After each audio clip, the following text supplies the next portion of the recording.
36 apparitions pour le lion indomptable Rigobert Song, 18 buts en tout pour l'autre lion indomptable Samuel Eto'o, et 7 titres pour l'Égypte, des records. Et la compétition, c'est bien sûr la Coupe d'Afrique des Nations.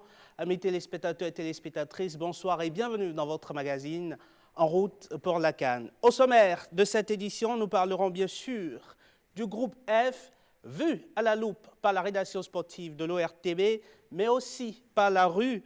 Nous parlerons aussi des écureuils, les anciens se prononcent. L'invité du journal, ce sera Parfait Jossa, il est kinésithérapeute, il est ancien kiné des écureuils cadets et juniors. Nous parlerons enfin d'un autre écureuil, Adiléou Moïse. Nous le découvrirons dans un instant. Et bien sûr, l'émission, c'est En route pour la CAN. C'est parti. Avec le premier élément, le groupe F, vu à la loupe par Améga Eman.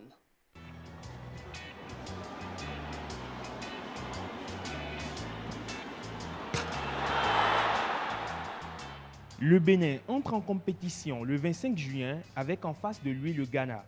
Les Black Stars, c'est une grande culture de football ponctuée de 21 participations à la plus prestigieuse des compétitions de football en Afrique. Ils ont d'ailleurs été 4 fois vainqueurs du tournoi 1963, 65, 78 et 82.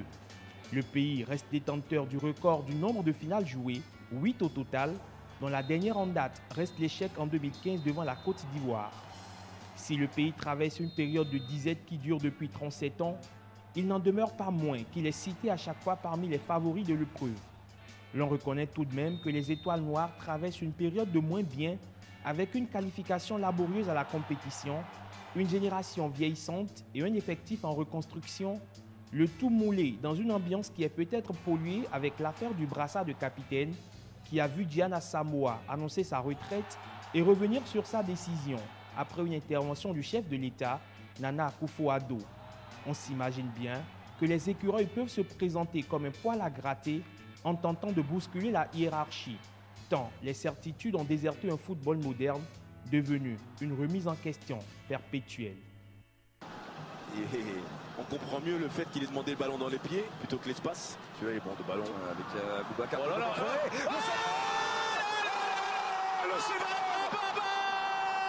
le bijou. Rien que leur surnom annonce déjà les couleurs, les lions indomptables. Et ils semblent si bien porter cette appellation, tant leur palmarès affiche une honorabilité absolue. En 19 participations, le pays de Samuel Eto'o a soulevé la compétition à 5 reprises, 1984, 88, 2000, 2002 et 2017. La formation emmenée par Clarence Seedorf est donc l'équipe championne en titre du tournoi. Elle va évidemment chercher à défendre son titre. Au départ, pays organisateur, ils se sont vus retirer l'organisation par la Confédération africaine de football en raison du retard dans les travaux en ce qui concerne les infrastructures. C'est probablement avec un air de revanchard pour laver l'affront que les Camerounais fouleront le sol égyptien. Il est vrai que la génération actuelle semble contenir des noms moins ronflants que par le passé et la souveraineté de sa domination est un peu affaiblie. L'ensemble peut être loin de l'époque glorieuse du Cameroun qui, tel un tracteur, détruisait tout, mais l'histoire prouve à suffisance que dans ces genres de situations, ces pays ont une capacité de régénérescence qui tire son pédigré de leur orgueil de champion.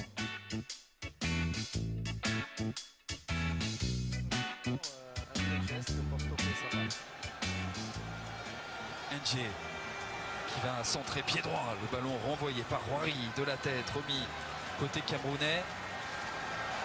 Et Piketty qui enchaîne, c'était magnifique ce qu'a fait Piketty. Piketty, la vitesse du numéro 18 de cette équipe de la Guinée-Bissau dans la surface de réparation, il va s'ouvrir en angle de tir. Le rush rageur de Piketty et le but d'exception. Par le passé, leur nom provoquait au mieux des sourires polis, mais personne ne les prenait vraiment au sérieux. Mais depuis peu, les Djurtu, Likao en français, ont pris de l'amplitude et sont dans une autre dimension.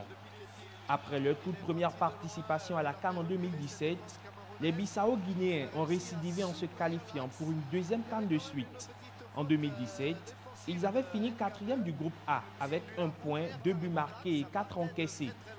Néanmoins, De leurs 2 buts a été choisi le plus beau de la compétition, celui de Brito Silva, alias Piketty, face au Cameroun. Depuis lors, le pays a progressé avec des joueurs portugais naturalisés. Leur capitaine, José Luis Mendes Lopez, alias Zezino, joue au FK Senica en Korgon Liga, club de première division slovaque, équipe dans laquelle évolue également l'attaquant béninois Désiré Ségué Azanko. Michel Dussuyer a déclaré ne pas vraiment connaître la formation bissau-guinéenne. C'est donc, dit-il, un piège de penser qu'elle est apportée. Un adversaire à prendre très au sérieux, soutient-il. Sans doute, a raison. Piketty qui enrhume le Cameroun et qui lance la Guinée.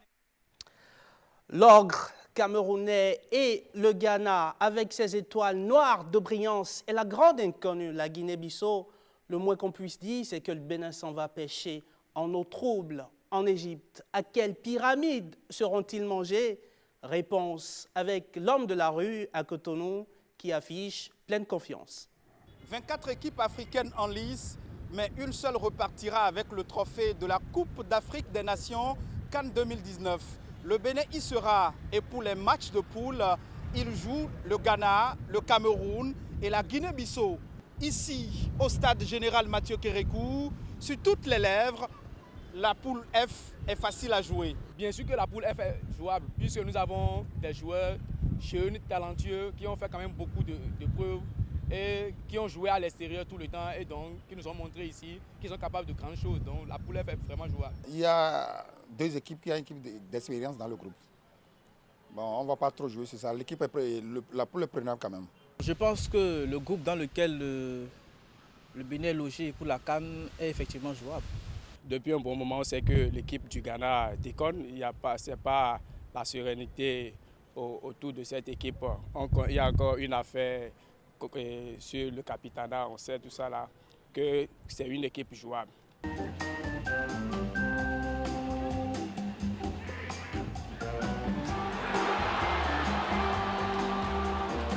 Les Mouniers sont là, et Michael Poté est là, Digla, en tout cas tous ont chacun leur qualité, leur talent, donc on mise sur le fair play et le jeu collectif. C'est beaucoup plus ça. Les écureuils de 2019 ne sont pas les écureuils de 2004. Aujourd'hui, le Bénin a beaucoup de potentialité, beaucoup de joueurs qui évoluent dans les championnats en Europe, même si ce n'est pas dans les championnats plus huppés.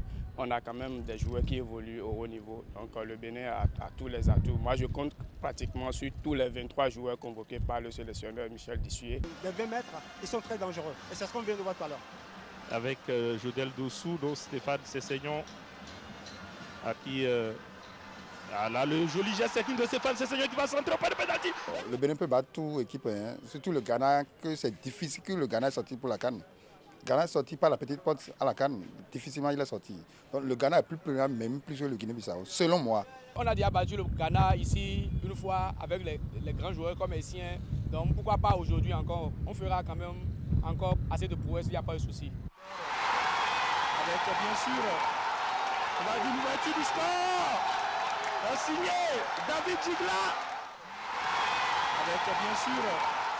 On bat une équipe une fois on sort. Donc, avec 3 points on peut sortir.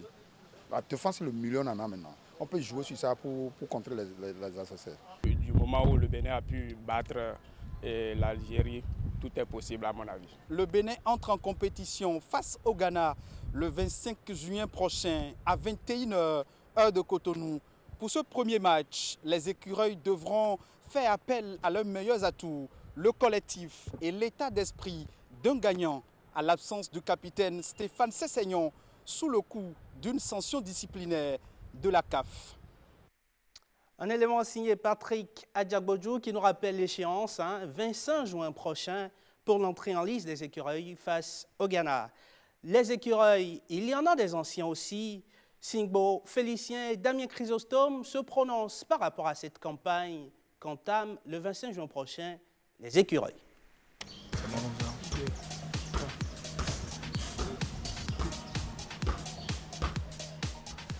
Et moi, c'est Damien Chrysostome, ancien capitaine des écureuils du Bénin. Félicien Singbo.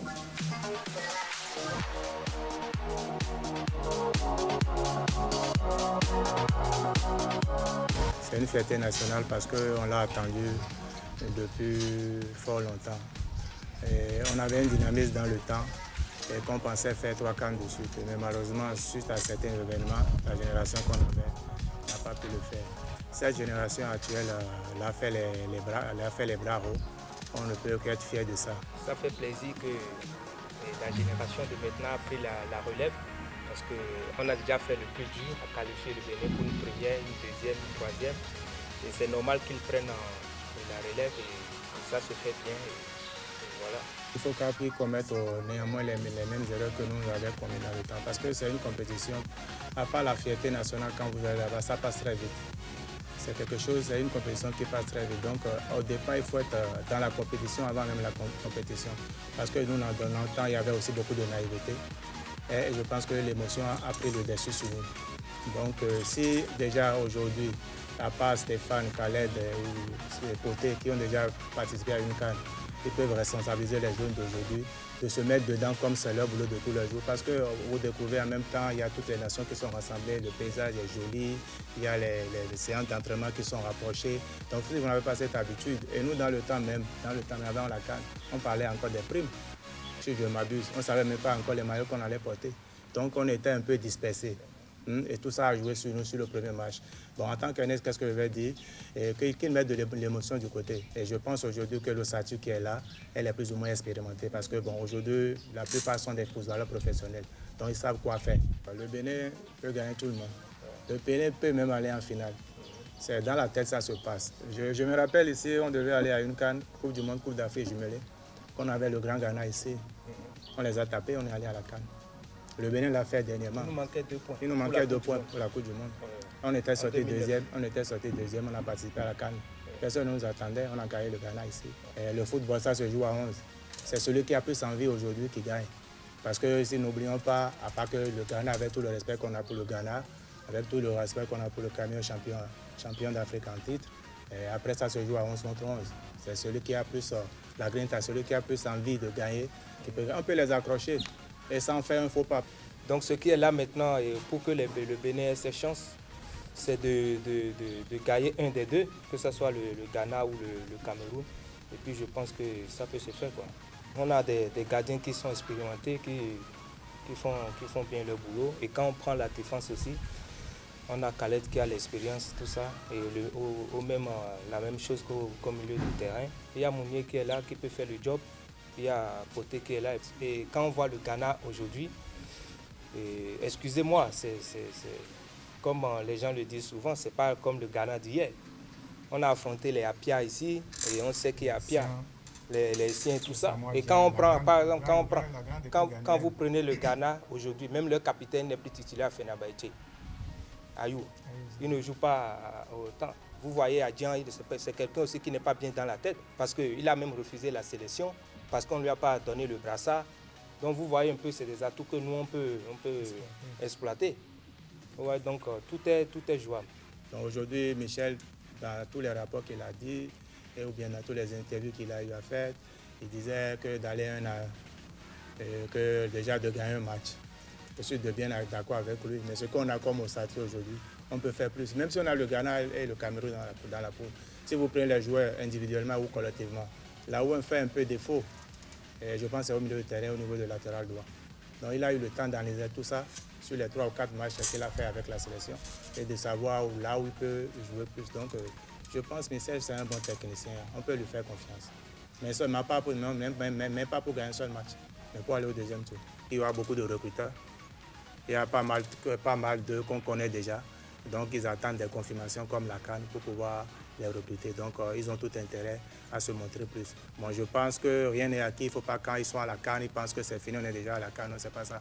Tout peut, il y a beaucoup de gens de l'œuvre, ils peuvent changer aussi à la CAN.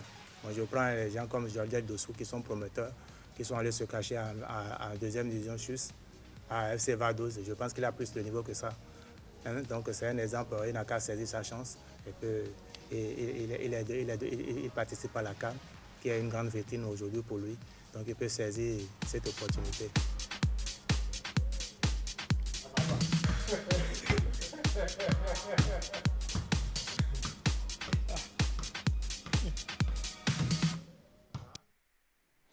Des écureuils, des anciens écureuils qui n'ont rien perdu de leur superbe. On retrouve un autre ancien écureuil qui, lui, sert de lien aujourd'hui entre la vieille garde et la jeune garde, en cela qu'il est au sein du staff de l'équipe nationale actuelle.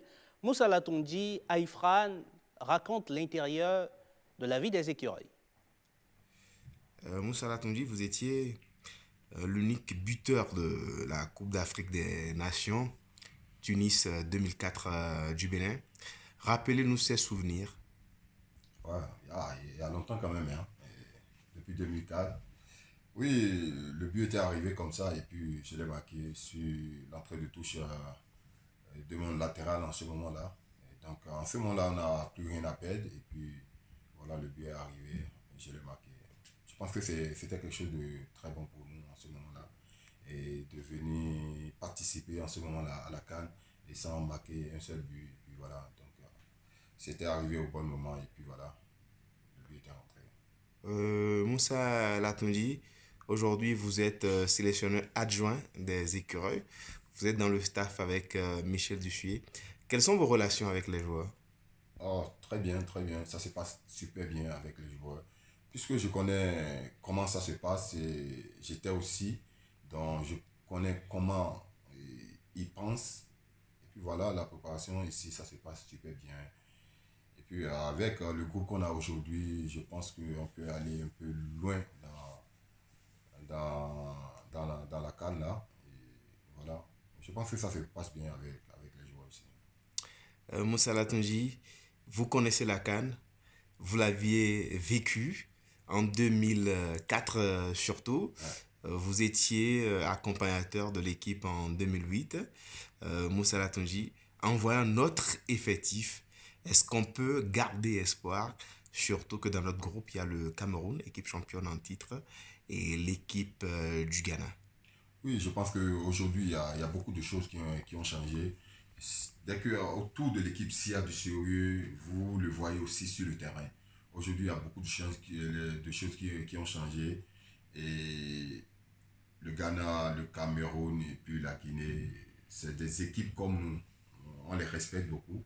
Mais nous allons créer des surprises à la CAN. Et puis voilà. Donc, les choses ont changé, l'organisation, tout c'est bien. Et puis voilà. Donc, si tout est bien, il y aura toujours de résultats derrière. Donc, pas de doute, le Bénin va créer la surprise dans cette Coupe d'Afrique des Nations Égypte 2019. Non, pas de doute.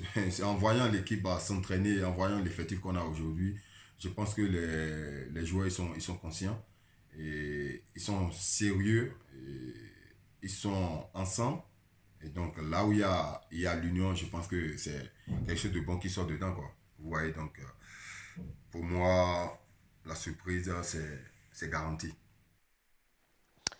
Voilà, c'était à l'instant, bien sûr, Moussa Latondi. Et sur ce plateau, nous avons avec nous Parfait Djossa. Il est kinésithérapeute, ancien kinésithérapeute des équipes de jeunes, hein, des cadets et des juniors. Mais dites-moi, monsieur Djossa, dans quelle disposition d'esprit physique et mental pensez-vous que les écureuils vont aborder cette CAN-là?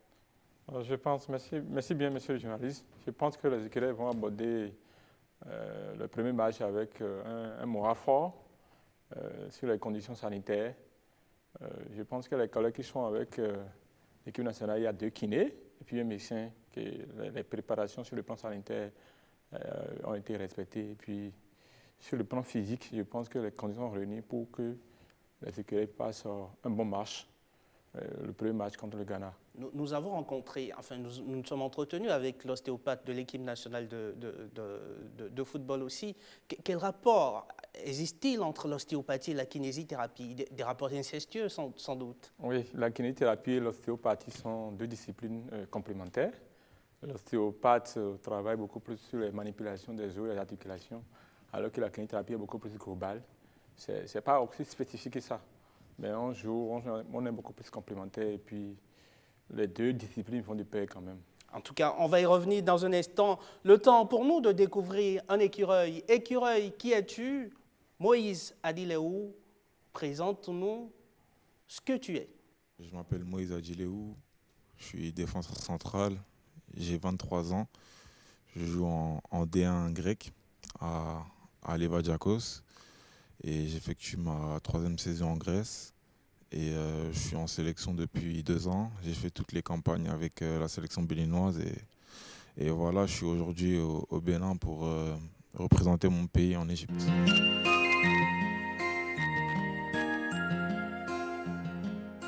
La CAN, pour moi, c'est spécial. Tu joues pour ton pays. Ça prouve que voilà, t'es le meilleur de ton pays. Tu vas représenter, tout le monde compte sur toi. Et voilà, c'est quelque chose de spécial.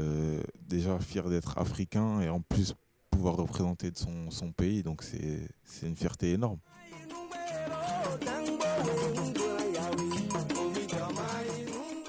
Les forces du Bénin, c'est déjà sur les 2 derniers matchs, on est basé sur un système à 5 défenseurs.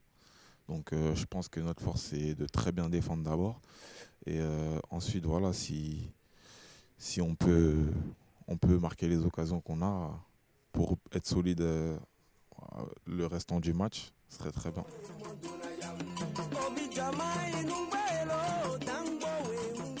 L'objectif, c'est de déjà gagner un match, parce que le Bénin, le meilleur parcours qu'ils ont fait, c'est un match nul. Donc déjà gagner un match et passer les 8e de finale. Passer pour les 8e de finale.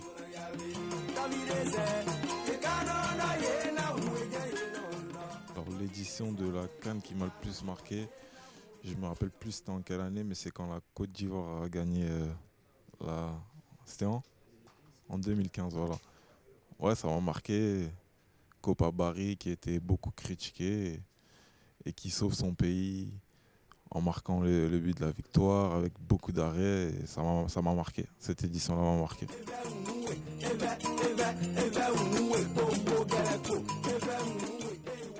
Je vais en citer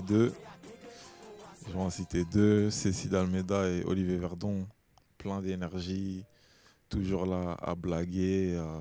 Franchement, quand je suis avec eux, je vois pas le temps passer. Et quand je viens en sélection, c'est pour passer des moments comme ça.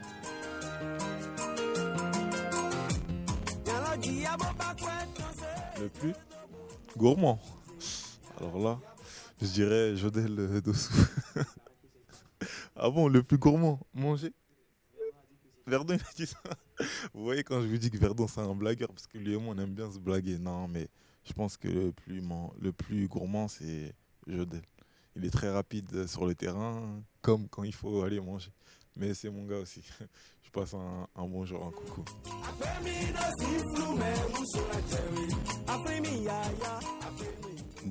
Début de saison compliqué parce que j'ai raté toute la préparation. Je suis revenu pile quand le championnat il a repris. Donc j'ai mis du temps à me remettre en forme. Ensuite, petit à petit, je remontais. Après, je me suis reblessé en décembre. Et quand je suis revenu en janvier, je commençais à vraiment être sur une montante. Donc voilà, après, personnellement, moi, je pense que dans l'ensemble, ça a été une bonne saison. Ça a été une bonne saison. J'ai fait le plus de matchs dans ma carrière professionnelle. Donc voilà, pour moi, c'est dans le plan de vue personnel, je pense que c'est une réussite. Après, dans le plan de vue collectif, c'est un échec parce que voilà, on était en bas et l'équipe, ça allait pas. Et donc voilà, ça arrive les saisons comme ça.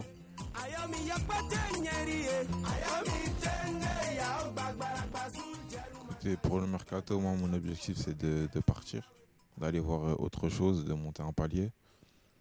Maintenant, voilà, si ça peut se faire avant la CAN, ça se fera avant la CAN. Sinon, on attendra la Coupe d'Afrique. Et si ça se passe bien la Coupe d'Afrique, des portes vont s'ouvrir. Donc, je suis ouvert à toute proposition et on verra bien.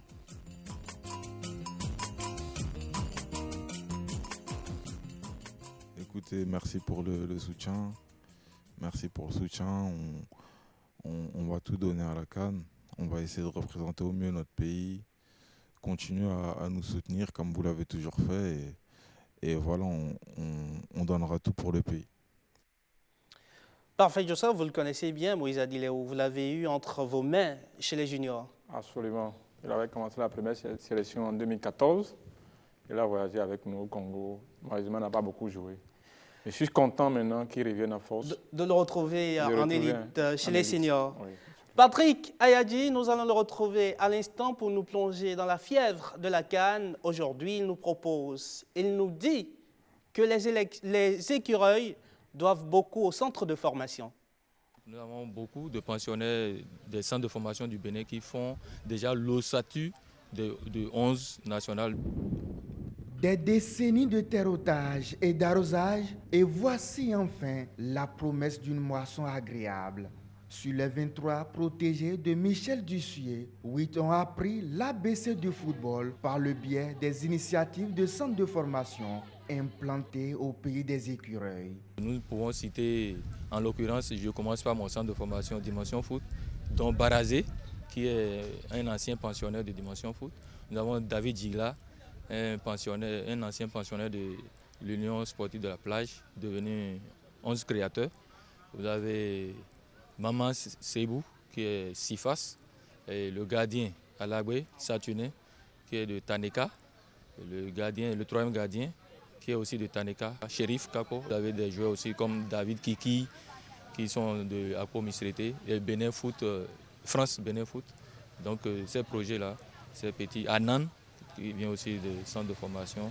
Vous avez Désiré l'attaquant, qui vient de Bénin Foot Academy.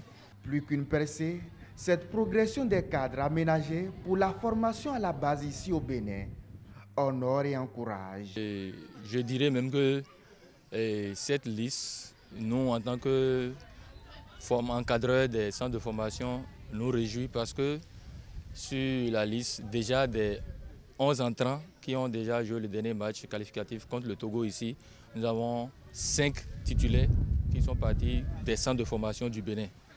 Donc nous, en tant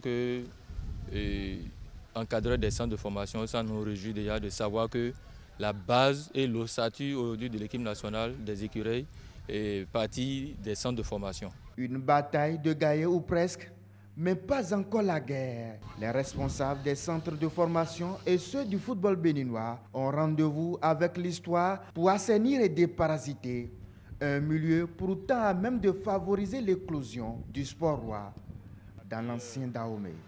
Là, le joli geste technique de Stéphane Sessegnon qui va centrer pas de pénalty. Et l'ouverture du score signé Cécile Almeida. En route pour la CAN d'aujourd'hui, c'est presque fini. Monsieur Diossa, un mot rapidement avant de conclure cette émission. Oui, avant de conclure, je dirais que la kiné est aujourd'hui le bras opération du staff médical. Et nous sommes là pour préparer les joueurs avant la compétition, pendant la compétition et le suivi des blessés après la compétition. Donc le kiné est important, essentiel aujourd'hui pour un staff médical, pour la bonne forme sanitaire des joueurs. Je vous remercie pour l'opportunité qui m'a été offerte ce soir, grâce à un aîné, le secrétaire général de l'association des kinés, Antoine Aguiar, qui devait venir avec moi, mais qui est malheureusement empêché de dernière minute. Merci beaucoup, monsieur le journaliste. Nous l'aurons une prochaine fois, certainement, sur ce plateau. En tout cas, le temps a filé à une de ses vitesses en votre compagnie. Merci à vous aussi, amis téléspectateurs et téléspectatrices, de nous avoir suivis. À demain.